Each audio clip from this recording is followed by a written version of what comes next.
Salut à tous, aujourd'hui on va parler de ce drone, un drone FPV. Ça fait maintenant 1 an que je m'y suis mis et on va voir ma progression.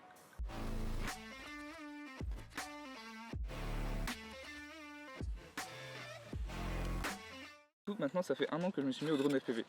Un drone FPV c'est un drone tout en carbone, très rigide en fait, qui est quasiment incassable et qui va très vite. C'est des drones de course en fait, qu'on pilote avec des lunettes et une radiocommande assez grosse, assez spécifique, avec plein de boutons qui font peur. Ce drone a l'avantage en fait de ne pas être stabilisé du tout comme un Mavic 3 où en fait on peut juste avancer, hauteur et aller de droite à gauche. Là en fait on peut vraiment faire tous les mouvements qu'on veut. C'est l'avantage. Par contre c'est très dur à piloter au début. Mon premier mois, janvier. Janvier, je m'étais déjà mis un peu au simulateur juste avec la télécommande sur Velocidrone, sur ordinateur. J'ai dû faire 10 heures à peu près de simulateur avant de faire ma première batterie. Problème, comme vous allez le voir, je ne savais pas régler en fait l'angle de mes caméras, que ce soit la GoPro ou cette caméra là en fait qu'on voit, c'est le retour en fait qu'on voit dans nos lunettes. C'était beaucoup trop. Donc en fait on voyait le ciel et je voyais jamais en fait, quand j'atterrissais je voyais jamais le sol. Ce qui fait que j'ai crash à chaque atterrissage.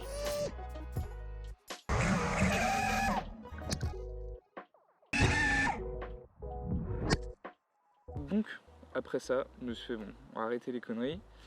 Et je me suis remis du coup sur Velocidrone à régler l'angle de ma caméra et surtout à apprendre en fait à atterrir. Mais une fois qu'on a décollé, qu'on sait voler en l'air, en fait il faut atterrir et c'est là en fait où on peut vite cracher pour rien et casser des choses pour rien. Donc j'ai le mois de janvier qui passe comme ça, où je me rentraîne sur Velocidrone, je réessaye un peu quelques batteries. J'arrive de mieux en mieux à me poser, mais c'est pas encore ça. Donc après il arrive février. Février du coup j'ai fait pas mal de simulateurs pendant janvier, j'ai réglé ma caméra, je sais un peu mieux atterrir.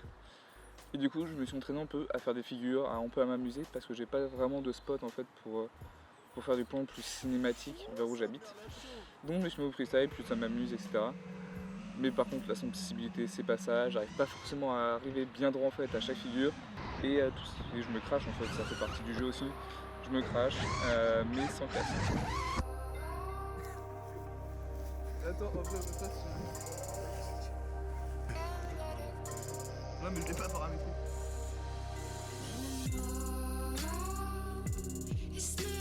Maquette.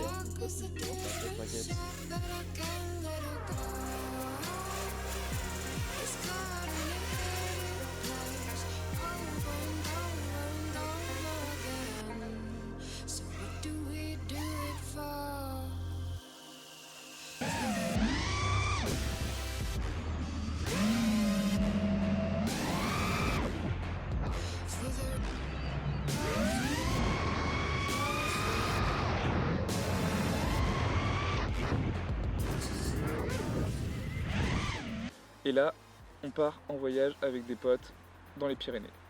Je découvre tout ce qui est dive, long range.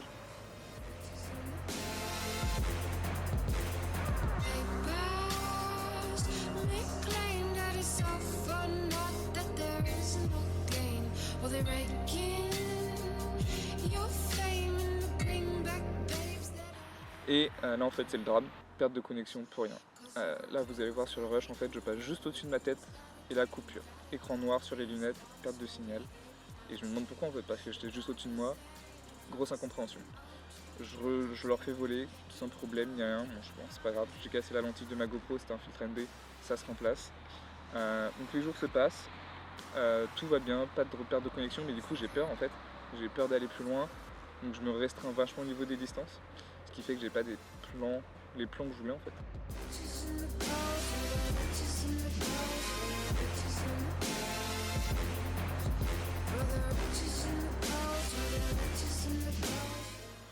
Et le dernier jour, la grosse perte de connexion sur une falaise, on se prend la falaise, la GoPro se pète, le drone a rien.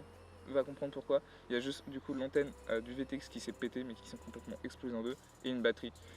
Mais pas d'autres pertes. Mars-avril en fait je vole pas trop, je peux pas trop voler. Les seuls vols que je fais du coup c'est avec mon sport où en fait j'essaie de suivre des personnes dans des lieux beaucoup plus restreints pour m'habituer en fait à être beaucoup plus précis dans mon vol. Ce que j'arrive, mais par contre un truc que j'arrive pas du tout, c'est à me repérer dans l'espace bien comme il faut en fait, voir ce qu'il y a derrière moi. Et du coup je crache tout bêtement, mais là c'est pas sans grand perte on va dire, ça a juste tapé et mon drone est revenu debout, normal.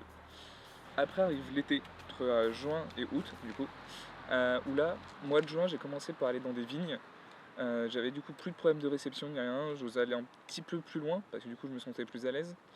Et du coup là, j'ai vu Real Steady Go, j'ai restabilisé la caméra, j'ai enlevé la stabilisation, ce qui fait que je peux mettre sur Real Steady Go. On a des images beaucoup plus fluides en fait. Donc là je commence vraiment à apprécier le drone en fait, à avoir des belles images qui sortent. Mais là par contre, drame, je perds la connexion. En pleine vigne, je perds la connexion, ça se crache dans les vignes. Et là je reprends à avoir des doutes, je ne sais pas ce qui se passe, je peux plus rien faire sur Betaflight, je comprends pas. Donc là je décide en fait d'acheter un Crossfire. C'est un système qu'on vient accrocher derrière la télécommande qui remplace le récepteur en fait de la télécommande. Et on change le récepteur sur le drone, c'est cette antenne là. Et normalement ça permet en fait d'avoir une meilleure connexion, une meilleure fiabilité. À ce moment-là je le change juste avant de partir en Corse.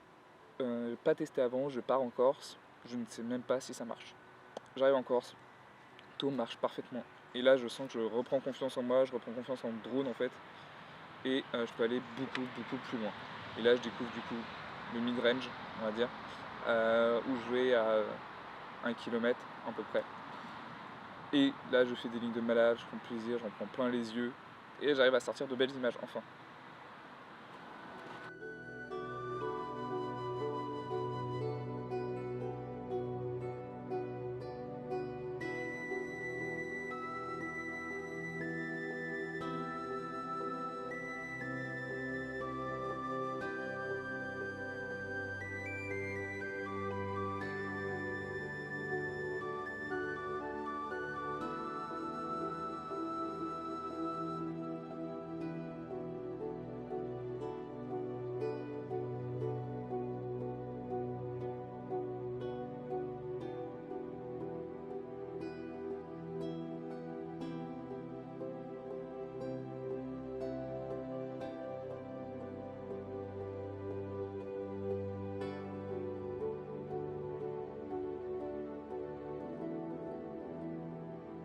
Du coup, fin de l'été, je suis plutôt content de mon été, j'ai fait pas mal de plans en Corse qui sont bien, j'ai résolu ce problème en fait de réception, je n'ai plus de pertes. Et là du coup arrive plus une période septembre-octobre où là je repars avec sur le sport, le mountain board, essayer de poursuivre des personnes, j'y arrive beaucoup mieux, je suis beaucoup plus fluide et en fait j'arrive à les suivre partout et je suis beaucoup plus rapide aussi dans mes mouvements. Et quand je suis dans des petits espaces, j'arrive beaucoup mieux à me situer et je suis beaucoup plus à l'aise avec la sensibilité, etc. Là, on voit vraiment un step-up en fait par rapport au début où j'ai plus d'hésitation dans mes mouvements. Je suis beaucoup mieux et j'arrive à être beaucoup plus précis.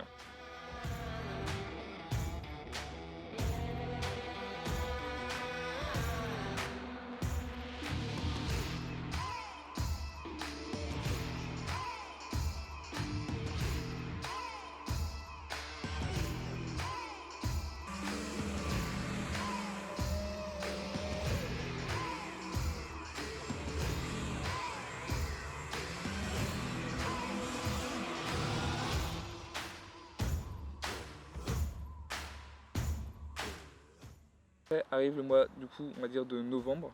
Là je vais dans des marais salants au niveau de Guérande pour faire des plans juste du coucher de soleil. Et là en fait je vois des mouettes, j'essaye de les poursuivre. Voilà, je voulais voir si je pouvais être précis aussi en l'air.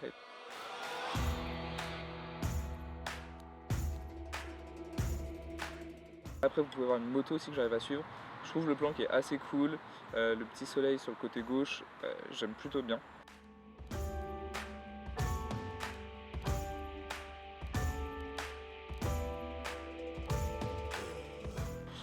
J'arrive aussi, vous allez voir, à plus dive, entre parenthèses on va dire, à plonger on va dire du ciel sur les marais.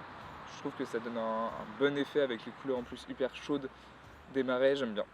J'avais envie de tester dans les forêts, de passer entre des arbres, je n'avais pas le courage encore de faire ça avant, là depuis peu.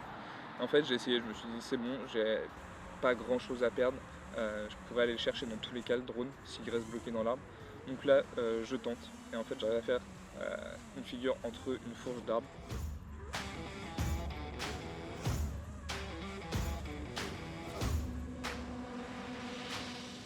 Et aussi à passer vraiment entre des branches. Et ça j'avais jamais fait ça avant.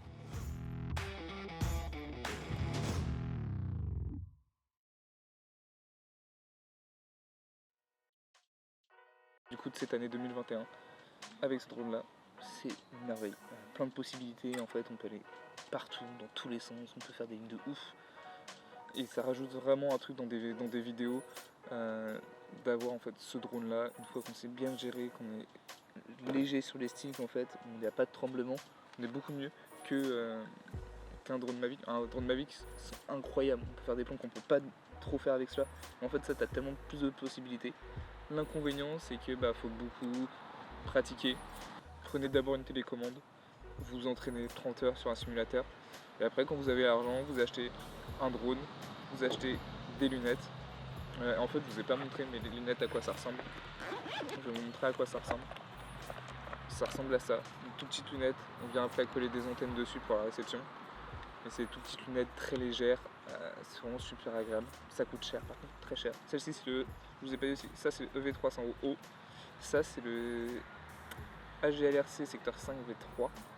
Et ça du coup c'est la Taranis QX7. C'est du bon matériel je trouve pour pas très cher. Je pense que pour commencer c'est un très bon matériel